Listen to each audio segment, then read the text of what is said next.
Playing tabletop RPGs like Dungeons & Dragons online rather than in person is more common than ever, particularly since the pandemic lockdowns, with websites like D&D Beyond, Roll20 and Owlbear Rodeo coming into their own. These virtual tabletops offer ways to do virtual dice rolls, move icons around a battle map, and view character sheets in a shared online space. Fablecraft's goal is to take that into a new realm, combining a virtual tabletop with elements of a video game RPG for an even more accessible, polished, and visually exciting experience, using its own custom world and rules. I recently had the chance to try Fablecraft out for myself, playing an adventure with the game's co-creator, acting as the games master. In the following video, you'll see our party tracking down a gang of bandits, investigating an ancient dungeon, and getting into a few fights.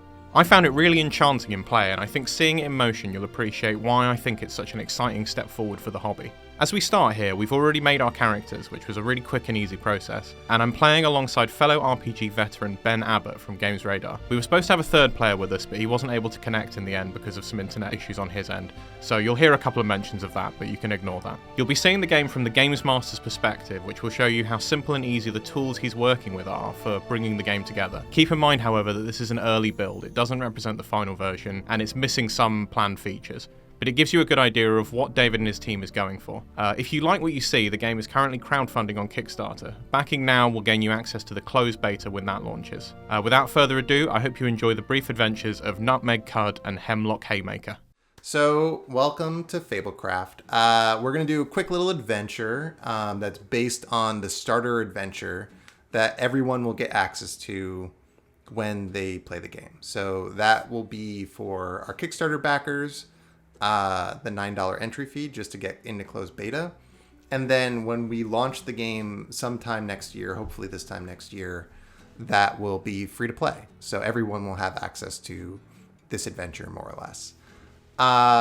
It takes place in a section of the game we call the Long Meadows, which is like these fields of endless sprawling hills.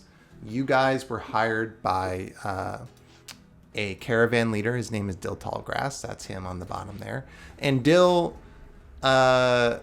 is on his way to something called the Starfall Festival. In the Long Meadows, mana shards, these sort of like shooting stars, fall to the ground and embed themselves in the thick grasses of the Long Meadows. At nighttime, it's incredibly beautiful. Give you a sort of like glimpse of what that looks like. And the way the culture works is that the Long Meadows and the Longstriders that live there are these sort of nomadic people that go out into these spaces, collect these mana fragments, and it's sort of like one of the most precious resources of Mythos and like a bit of the bedrock of the economy of their society. And you guys, while at a campsite with Dill and the rest of his pride, unfortunately get ambushed by bandits. The bandits come in, they ransack the place. You guys are a bit chagrined as bodyguards and are sent to retrieve the stolen item that the bandits have stolen from you, which is this thing called the Star Seeker. And the Star Seeker helps people locate these mana fragments that fall to the ground. After tracking these bandits through the night, you find their hideout, where one of them is sitting guard out front. And that's where we'll pick up the story. Dill is not part of the scene, so we'll get him out of here. And for context, you can see a bandit. So that's the scene. If you guys want, you could do a little character introduction. Otherwise, we'll just jump right into the game. Yeah, it might be good to set up our characters a little bit. Go for it. So I'm playing Nutmeg Cud. Another great name spat out by the name generator. I think he's kind of a nervous guy. He kind of keeps to the shadows a little bit, and he's maybe on a kind of a bit of a journey to find himself out in the wide world. And he has the power to walk on walls and ceilings, is my understanding. So I Absolutely. that's pretty cool. Over to you, Ben. Well, yeah, I mean, we've got Hemlock Haymaker. I'd imagine he probably had a more boring name originally, but presumably because he likes punching things very hard, hence his surname. I think he's got a lovely iguana there that I think we will call Pebbles. It's the only thing he shows empathy toward. If he's not punching or drinking, it's not going well. Wonderful. So you guys come across this scene where, again, you see a bandit outside this ancient ruin. The Long Meadows are kind of dotted with these old ruins from another age. And most people are smart enough to never go near them because they typically are dangerous, either because they're beset by ancient traps or monsters like to make them their homes. But these bandits are here, so your tracking leads you to discern, and you see the sort of telltale sign that these are the folks that had a run-in with your caravan, based on just their outward appearance. They have these sort of like cloaks that almost radiate shadow off of them, which make them hard to notice or distinguish in the darkness. Luckily, this fellow is sort of standing in a bright patch of luminescent grass, and you easily spot him, but he does not spot you. So how would you like to proceed? I mean, I think Nutmeg's instinct would immediately be to try and sneak up behind him, take him unawares. Sure. Maybe he kind of holds up a hand to Hemlock, like, keep your cool, big guy. I'll see what I can do here. I'm gonna try and sort of sneak up and is he a big bandit? Does he seem like a big guy? He seems formidable. But you know, like, you guys are mages. So in Mythos, you guys are basically akin to superheroes, where you guys, everyone in Mythos is a little bit magical. Magic is everywhere. It's abundant in this world. You see it in the grass, the way it illuminates. But as mages, you guys can tap into the sort of energies and essences and ley lines that are strewn throughout Mythos more intuitively than the average person. So you guys are pretty tough. One lone bandit basically doesn't really intimidate you. So what you're saying is we can kick him in the gonads and it'll be fine. You suspect. Okay, I'm going to try and sneak up behind him in that case and kind of get a hand round over his mouth and say, like, you know, just keep cool or I'll light you up, man. Wonderful. Don't make any false moves. So give me a... Oh, hey, Jeremy. Hello. Seems like you got everything sorted out on your end. Yeah, it was my antivirus. My antivirus was like, no. So Cool. I just have a bad one. Just to catch you up really quick, you guys are currently trying to sneak up on a bandit. So, Nutmeg, why don't you give me a stealth roll? So if you open the actions panel and click stealth, you get a little pop-up. This guy is on guard, so we're going to keep the roll at challenging and just click the roll button. There you go. You did it. That was tense. So yeah, that's how the dice system in Fablecraft work. I'll explain the narrative in a second, but the dice system is, we have basically a custom D6 system where each die can have different values on it. The standard Fable die has a -1, a blank, 3 1s, and a 2. So you have a 66% chance to roll a 1 or higher. And more or less the general idea is the more dice, the better. And if you look at your skills and your spells, you'll see that you are better at certain things than others. So yes, that's the mechanics. The narrative is you succeed on your stealth roll. And you get behind this character completely unaware. And they're kind of at your whim. What would you like to do? Would you like to like grab them and like whisper in their ear quietly? Yeah, I think I've got sort of one hand over this guy's mouth, and then the other hand I'll kind of bring around and kind of wave in front of his face and kind of make it like glow in front of his face or something to indicate that I've got some juice in these fingers. Sure. And I'll say to him like keep your cool, and then I'll just like try and sort of pull him over to where the rest of the group is hiding to maybe ask him some questions. Cool. Can you give me? We'll say because you completely snuck up on this guy unaware. Give me either a charm or an empathy roll, your choice, and set it to easy. Okay. I'll go with charm. I'm not very charming though, so we'll see how you do. Goes. Oh, no. So you fail. This character is not coming with you, but he's also not actively ready to throw down yet. He's just kind of standing there very rigid. What would you like to do? I need to remind myself what my... So I'm a mage, and I've got this kind of power of like healing and stuff like that. Yep. I have a kind of attack that's like, is that like I can kind of make a weapon glow with green energy or something like that? How does that kind of manifest the attack?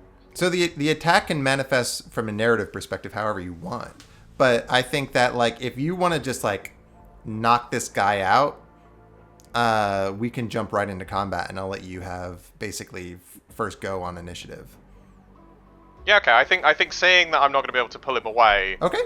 I'm like, you've made this difficult, man. And then I go for it. There we go. So we're gonna jump right in. So we're gonna move your character right up here.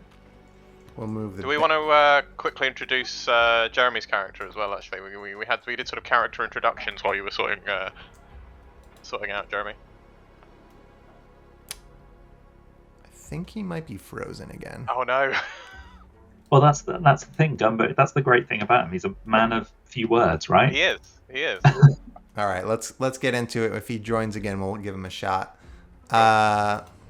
So yeah, I'm gonna, before Gumbo goes, I'm gonna actually make Nutmeg first. So you're now first. You get to start off combat. You'll see on the bottom, you have certain abilities, and just let me know if you have any questions. Okay. Yeah, well, I think it's going to be... I think it's going to be a bash. I think... so I was kind of waving this hand in front of his face, and literally, I think I'm going to kind of just make it glow even more brightly and then, like, bonk him on the head with it. Just, like, discharge a load of kind of radiant magic through his head is the hope. So I will just do an invigorating bash. Oh no. Oh no. This is why Nutmeg doesn't normally attempt heroics like this. This is a great textbook example. He shouldn't be allowed out of the house. So yeah, you go to bash him, and this guy is, despite being maybe not the most perceptive, he is sturdy, so he manages to dodge it. It's Gumbo's turn, but he's not here, so I'm just gonna make him last. Hopefully he can join us later. So you're able to just move people around on the initiative track, kind of as you need to. Exactly. Cool. We'll see if he gets a chance to join us. This character whips around with a big knife, and he attempts to stab you with it. And he does so. No. It's gone as badly as it could have. Okay. Poor Nutmeg. I mean, I feel like Hemlock is going to have to, as usual, jump in and save Nutmeg. Yeah, at this point, Nutmeg's like, come on! Well, Nutmeg's out of the fire. So yeah, by moving, you can just pick up and move your character wherever you want them to go. And you can kind of see their default movement like that. Yes. Okay, and then I'm going to try. Oh, I can do grounded, deal 6. Now range. I don't think I'm going to have the range for that. So you have one attack called Meteor Leap, which will be just close enough to hit him. Nice. Okay, well let's try that, and then can I? Yeah, let's do that. There you go. So in combat, you just need to roll a 1 or higher. And if you do, you will succeed. And then anything above a 1 will do extra damage. Nice. Nice. Oh man. The bad luck continues. Oh, nutmeg. Just flailing around, panicking. Yeah. Trying to hold in the bleeding. What is happening?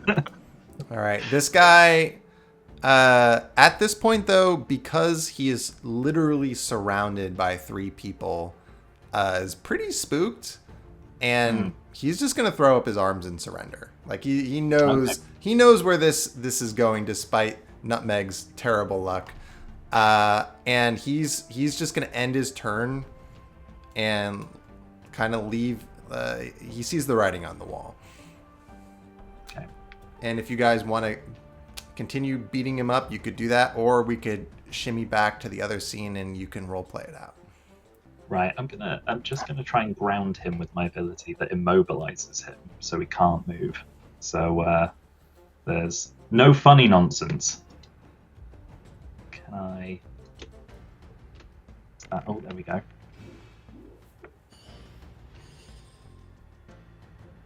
Yep. So you use your gravity magic, and this guy is like, he's basically like rigor mortis at this point, at least for several seconds. And on that, we'll head back to the story scene. So this character is sufficiently hurt and frozen with magic. What would you guys like to do now? I'd like to grab him by the scruff of the neck, turn him round toward Nutmeg, and go, "Apologize." Hey, sorry. The magic eventually wears off, and he can move his mouth and his lips again. He's like, "Sorry, I didn't know who you were." It's okay, man. Nutmeg's deeply embarrassed by this. He tries to avoid eye contact with anyone. I mean, I'm assuming this is why we don't let you have sharp objects around camp. And yeah, I don't know what I was thinking. Okay. So I guess Hemlock is gonna, kind of look him in the eye, very intimidatingly, as I imagine he can do, and demand to know where the rest of these buggers are. He's like, the rest of the blades are in the ruin. I mean, yes, but where specifically? When you go inside, hang a right. You'll see what I mean when you get there. How many of your friends are in there? Just 3, but you have to watch out for Rue. She's our leader, and she doesn't mess around. Hey, we don't mess around either. You know? Despite what you might have seen. Can I attempt to do a perception check to see if they're telling the truth, or would that be an empathy check? That would be empathy. Let's do an empathy check, I suppose. So with this one, now I've not had to do this before. With what difficulty level do I put it at? Set it to easy, because this guy is completely, basically sweating bullets. He's afraid that you guys are about to off him. Yeah. Well, I mean, I might. It's better not be telling me porkies. And you're not sure. You're not sure. He seems like he's telling the truth. Okay. Okay. Well, I mean, can we? How would you like to proceed? Can't you? Don't you have that thing where you can like teleport him to prison? Oh, yes, I do. Yes, I do. Can I teleport him to prison? Roll for it. So again, you can set the difficulty for easy, and we'll see what happens. Nice. Okay, nice. Oh boy. Oh, No, the magic is not working with you today. This sometimes when you reach deep into your abilities, they don't always come. And unfortunately, for whatever reason, maybe it's being close to this ancient ruin, it doesn't appear to be helpful at the moment. I wasn't trying to do a spell. I was just concentrating because I'm passing wind. It's fine. Nothing to see here. Well, I guess if your magic's not working, maybe Gas. It was gas, not magic. maybe we just tie him up and leave him out here. We can come and get him afterwards. Yep, that sounds good. You gonna be okay here?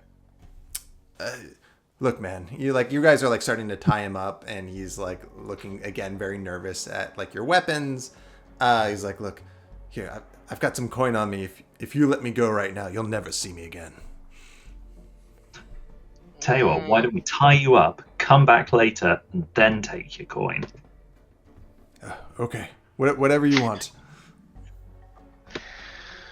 Should have known better than taking up a life of crime out here. we're the law around these parts. Can I give him a wedgie as I leave? Absolutely. Nice. So underpants exist in this universe, and they can be wedgie. This is Absolutely. Important information. Okay, this is good. It's canon now. So you guys tie this poor bloke up. Remove his weapons. He also has, in addition to some coin, that shadowy cloak on him. And do you want to remove it? Do you want to take it? Does it seem like it has kind of magical properties, or is it just kind of stylish? No, it definitely seems like it has magical properties to it. Oh, yeah, well then, Nutmeg takes it off him and sweeps around himself and kind of does a little face like, yeah, I've now reasserted that I'm the cool one in this exchange. You definitely start to look the look of another one of these sort of like shadow bandits, and in general, like you'll notice as you are creeping in the shadows that you feel more natural there, like it'll make you a bit more stealthy. As the cloak is up, it does make it a bit harder to notice things, so it might impact your perception.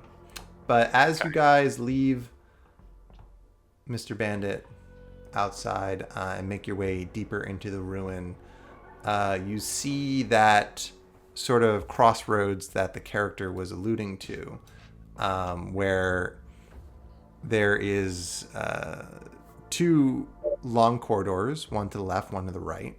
He said to go down the one to the right. You notice immediately that there are more track marks to the right, but there is like a faint bluish glow coming from the left-hand side.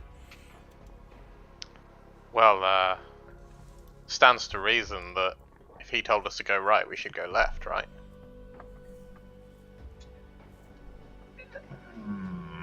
Can we poke our head into the left-hand door to see what's going on in there? Yep. So you poke your head in there, and I'll show you what you see. You see a room that is it's basically a dead end. But you notice that the sort of flora here is even glowing more intensely than the magical flora that you saw outside. And like something in this room is impacting the plant life here. You're not exactly sure what it is. Could I use my case the joint ability in this room to see if there's any kind of secret doors or anything Absolutely. like that? Okay, I'll give that a go. Would this just be challenging, or would this be impacted No, this by would the this would poke? this will be easy also. Okay. This could be Nomek's chance to succeed at a roll. Yeah! You did it. Yeah. With epic success. So you kind of like kneel down and tap into the magic of this room, and you sense that the sort of wall in front of you is a bit of a fake wall, that there is something here that will trigger it to open, like some sort of opening mechanism. You also sense just beyond that wall that there are 3 individuals. I relay this to Hemlock. So, sorry, do I have a sense of how the secret door would open, or I just know that there is? You just know that there is one. You don't know how it will open. And you also will say, because you rolled well, you also know that there are, like, you can sense that there are people on the other side of this wall, 3 of them. But you also sense that there are some creatures the other route that you did not go down. Okay. Okay. Well, what do you think, Hemlock? Should we nosy around in here, try and discover its secrets, or should we? I mean, maybe there's a passage here that leads to where the bandits are and catches them unawares. Yeah, that would be good. Yeah, I reckon we go for that one. Okay, how do we discover a secret door is the question. You tell me. Sorry, go on. No, after you, please. Well, I'll start patting like wall stones, trying to find one that maybe like patting and knocking, seeing if there's one that sounds hollow or if there's one that gives a little bit. So as you're patting and knocking, again, the moss that is kind of covering everything in this room begins to illuminate in these sort of dots, and almost like faint lines connect the dots between them. Give me, both of you make academics rolls and set it to challenging.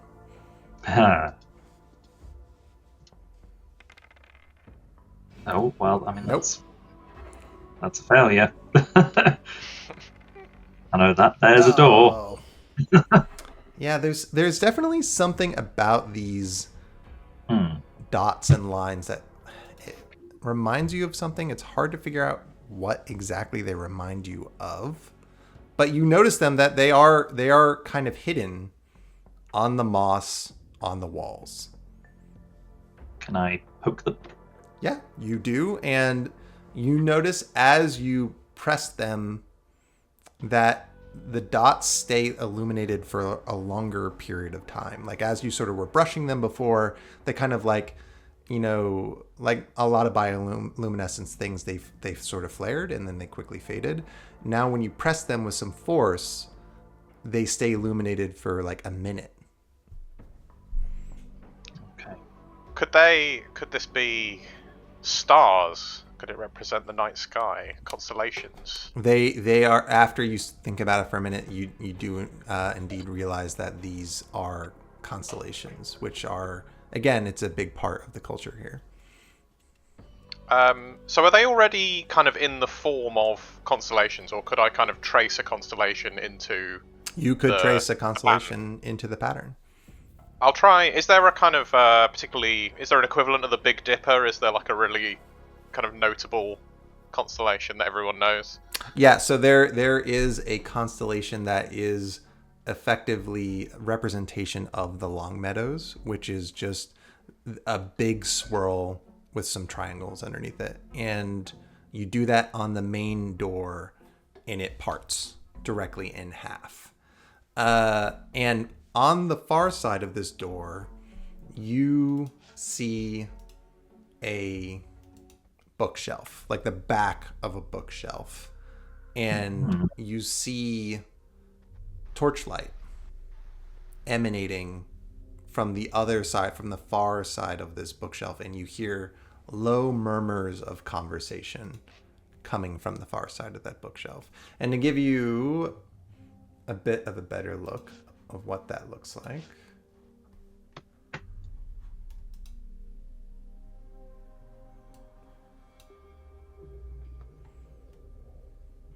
Oh. so you guys are, and I'm going to off poor Gumbo because I think he's not going to be joining us for the remainder of the game.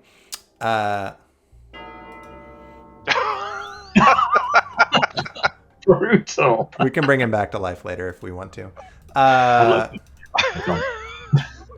death notification is like simultaneously, it's like really momentous, but also perfect comedy if deployed at the right time. Like, that's great. So funny story. Like, if we were playing on the updated build, that death animation is gone. That's the first animation we ever put in the game. It's been in for about 9 months now. But yeah, it's a classic.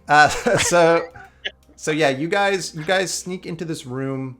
You can kind of, if you drag the map around with your mouse, you can kind of like see the situation. Also, I'm not sure if you noticed, you can zoom in and out with your mouse wheel. So if you zoom out all the way, you notice that there are 3 individuals in this room. One of which is an especially tough looking character. And she's got a giant raven on her shoulder as you sort of like guys like peek around the corner and look at her, and she appears to be the leader. What would you like to do? I'm gonna point at the bookshelf and I turn to Hemlock, point at the bookshelf and do like a motion like push it over. Oh yeah. Hemlock's like, can't imagine Hemlock is probably the smartest of all the characters, but this is exactly what Hemlock was thinking, so that is perfect. Cool. Yeah, sorry, go on. So you guys both put your weight against this bookshelf, and it just heaves immediately, like it heaves over, and unfortunately this poor bloke on the far side of the bookshelf just gets immediately squished.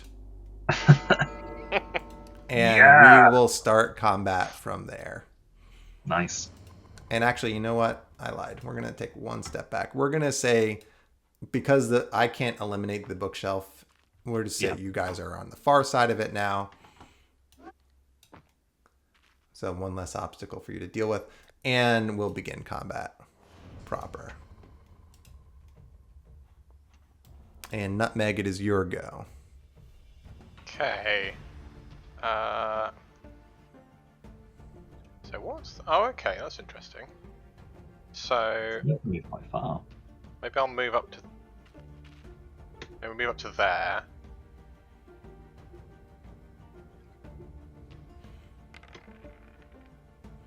There you go. And so that attack Radiant Beam in the future, if you have allies also in the crossfire, they will get healed by that attack.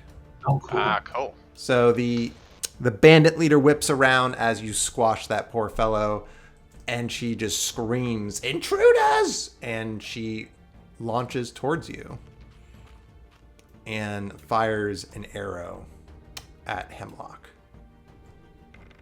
Rude. Oh, and misses terribly. Maybe she's flustered by the poor fellow that you just squashed. And Hemlock, it is your turn. Okay.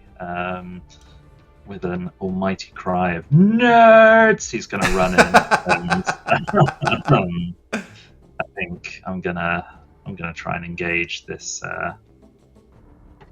this bandit leader here. So I'm gonna probably try and, just in case there's an area of effect attack, I'm gonna move away slightly from.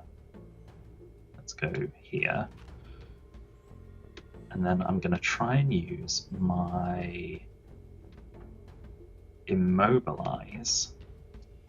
Actually, no, I need to be closer, don't I? So you can undo that So how do I- right click to undo, or just press the icon again, and you can pick up and still move your character if you want to get a little closer. Very nice. Yes, so we're gonna go. Could you jump in and hit both of them with a meteor? Ooh, You could do Jump. that too. that's very good. And does that also immobilize? Yep. Nice. Let's do that. So that sounds like a so the better third ability that you guys have, oh, great roll by the way, is sort of your strongest attack, as you can see. And I mean, you just did a ton of damage, and it's on a cooldown. So next turn you will not be able to use that one again. Cool. All right. So this character, looking hurt and flustered, tries to escape, but he cannot because he is immobilized. Desperate and cornered, he also pulls out a dagger and attacks you. Okay. And also, frightened and flustered, misses. It is Nutmeg's turn. Okay. So, what's the... Aha! Give that a go. Oh, There you go. So that would have also healed, but in this Nice. turn, it just does damage. Rue, looking angry and frustrated, also takes a swipe. oh. And Rue hits hard. Okay. And the immobilize has worn off both of those characters. Hemlock, it is your turn. Okay. I'm going to probably try and move back because if I use my gravity sphere, it can give me some cover potentially. Also deals 5 range damage. Or do I just want to immobilize them? Well, I'm going to move back a little bit just because I don't like being smacked in the face. Let's go here. And then I'm going to try and Radiant Spear just to try and get that, get our health down a bit.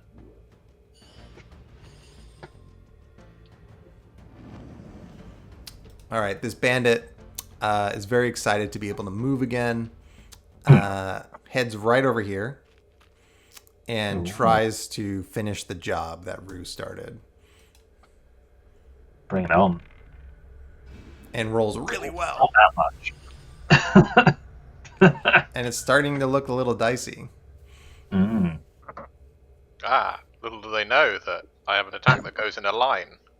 Cool. And I say, fear not, Hemlock. Oh my goodness. Whoa! Whoa, that was quite the roll. Wow. So yeah, you fire a radiant beam straight through Hemlock and the two opponents, and Hemlock, you feel a bit better. You also, if you open the game log, you can actually see a bit more details about the mechanics. Yeah. You do some healing and a lot of damage. Rue is looking pretty nervous at this point and kind of starts to make like a beeline for the door. But while she's making a break for it, she shoots an arrow at Hemlock. See if maybe she can take one of them down. Luckily, your cover saved you help. quite a bit of damage because you only take half damage from range attacks when you have cover. Nice. Okay, well, Hemlock's not gonna stand for this. It's absolute nonsense that is going on here. So Hemlock's gonna move as close as possible, and then he's gonna. Actually, there's probably no need to move that close. Yeah, let's just smack him really hard. No. Well, you got a hit though. Oh, we got a hit though. Nice. You got a hit. And she is now immobilized. Nice. Ah, perfect. Nutmeg's turn. Nutmeg is like flush with confidence at this point. I mean, you've been doing very well. Oh yeah. I was going to say I run in, but actually I think the tactically... I'll move a little bit. I'll move to like here so that I'm in a better position to kind of try and slow her down. Oh, I didn't even notice battle meditation. Ah, okay. and I'm just going to bathe this whole area in light. Nice. There you are. And again, being cornered and magically frozen, Rue desperately just tries to make a swipe as she is unable to move and is rolling terribly today. And she normally does a better showing than this. Stage fright. Hemlock, Yeah. your go. Right. I'm going to grab pebbles and throw pebbles at her forcefully. My iguana. My pet's better than yours.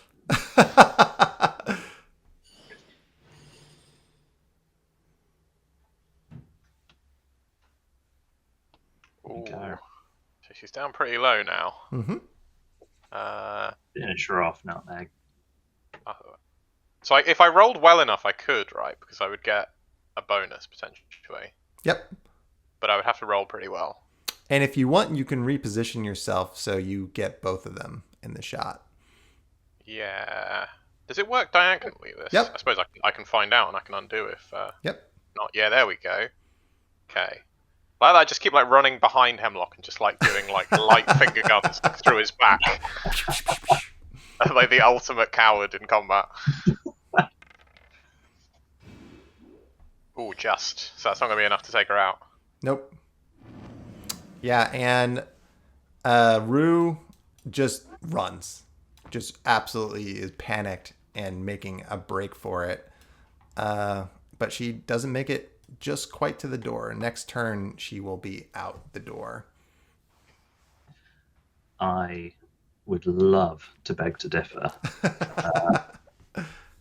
Do like a WWE knee drop, hopefully on the back of her head. Oh, look at that. There you go. So you leap over, take her out, and in Fablecraft, when you off an opponent, it's up to you to decide if you want to just knock them unconscious or do the deed. So what would you like to do? What are you feeling? You feeling merciful? I think this is on you. I mean, you landed the finishing blow. What do you think? I feel like that guy under the bookcase is probably dead. He's dead for sure. Poor bloke. Poor bloke didn't stand a chance. There's a lot of heavy books. Yeah. Knowledge is power. And you roasted the other one. Yeah. I mean, So yeah, maybe Nutmeg's quite trigger happy, but he's on the other side of. he's a little ways away, so it's up to you. I feel like I don't know if there's any benefit to keeping her alive, really. Or I suppose if we keep her alive, I can be like, where's the shiny stuff? You're a sort of agent of the law, aren't you? Aren't you like I think so, yeah. a force for lawfulness? Despite my best intentions, yes. Although I suppose your power to like instinctively know what the laws are in the surrounding area could also be used to just know, like, what you can get away with. It's Could true. be the tool of a criminal. Yes. Although I do really like the idea that judging is just me kind of being mean about their appearance or something. Just a really bitchy paladin character. Oh, you wore that today, really? Okay. Yeah, that outfit is a crime. Okay, cool. Well, let's keep her alive and ask where all the shiny treasure and loot is, please. Yeah, and just to sort of wrap up the sort of session that we have here. So all of our adventures are broken down into about 5 1-hour sessions. We sort of fast track this one quite a bit. There's also lots of other stuff on the other crossroad that you guys have yet to explore. But we'll say you find what you came searching for in one of these crates in this room, the Starseeker, which if you return it to the Tallgrass Pride, totally up to you, will help them share the bounty of this year's Starfall. And you'll make some pretty coin for escorting Dill to the festival. But yeah, that is Fablecraft in a nutshell. Yeah.